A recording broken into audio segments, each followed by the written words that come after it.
Samantala, ito namang mga nasawi sa paglubog ho nitong MV Trisha Kirstine 3, sumampa na ho sa 15 katao. Ang Philippine Coast Guard naman nilinaw na hindi overloaded ang roro at walang na-monitor na masamang panahon sa area.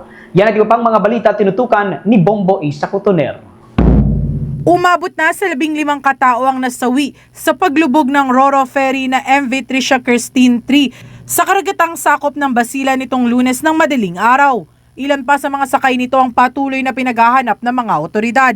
Ayon sa Philippine Coast Guard, umalis ang barko sa Port of Zamboanga City bandang alas 9 ng gabi noong Linggo patungong Jolo, Sulu. Nagpadala ito ng distress signal dakong alauna ng madaling araw bago tuluyang lumubog sa 2.75 nautical miles o humigit kumulang 5 metro sa hilagang silangan ng Baluk-Baluk Island, Basilan. May sakay na 332 na mga pasahero at 27 tripulante ang barko. Nilinaw ni Philippine Coast Guard spokesperson Captain Noemi Cayabyab na wala silang nakikitang indikasyon ng overloaded ang barko. Batay sa kanilang tala, may passenger capacity na 352 ang MV Trisha Kirstine 3 at 332 lamang ang naitalang sakay. Hindi rin umano masamang panahon ang dahilan ng insidente dahil wala silang namomonitor na bagyo sa area. Gayunman, patuloy pa ring iniimbestigahan ng kagawaran ang tunay na sanhi ng paglubog. Sa ngayon, mahigit 300 na mga pasahero na ang na-rescue habang 43 pa ang patuloy na hinahanap. Dinala ang mga survivors sa mga Coast Guard station sa Zamboanga City at Isabela City at ang ilan ay isinugod sa ospital. Patuloy ang isinasagawang search and rescue operations ng Philippine Coast Guard. As per initial information po, hindi po siya exist, no?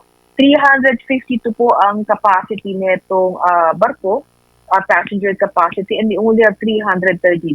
But again, this will be subject for verification po. Meron naman po tayong isasagawa na investigation, but as of now, because time is of the essence po, we will be pursuing muna and sustaining yung ating search and rescue mission, and after po dyan, then we will be doing na po itong investigation. Well, wala po tayong nakataas na signal or even yung mga gale warning sa area na yan. Pero ang nakakita po natin, kasi usual mga ganitong panahon, is panahon po talaga ng amihan yan. So malakas po talaga yung alon at yung current sa ibang area. So yun po yung nakikita nating reason.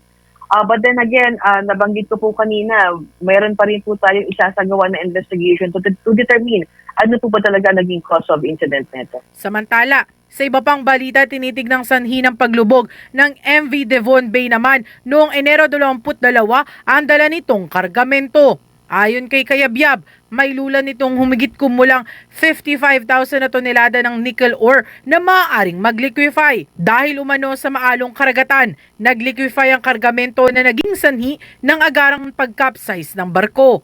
Batay ito sa ulat ng mga tripulanteng nakasakay sa MV Devon Bay. Sinigurado rin ng ahensya na isa sa ilalim sa wastong proseso ang 2 nasawing tripulante sa pakikipag-ugnayan sa mga otoridad at sa kanilang mga pamilya.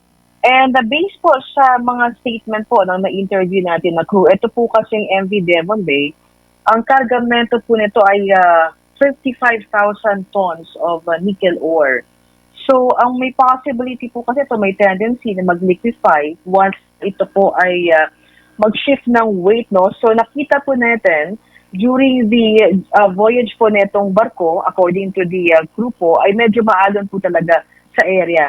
So, may possibility na nag-moisture po siya and then nag-cause po ng pag-liquefy, and that's the time po na dahan-dahan pong nag-lift itong barko. So, after the reporting of 25 degrees lifting to port, ay after 15 minutes, halos nag-capsize na rin po itong barko. Pero etong statement po sa atin na ibinigay sa atin ay definitely we don't have conclusive data yet. Ongoing pa rin naman po ang kinakanda po na investigation ng Philippine Coast Guard. Para sa Bombo Network News, ito si Bombo Isa Cotoner and this is Bombo Radio Philippines. The number one and most trusted source of news and information, Basta Radio, Bombo.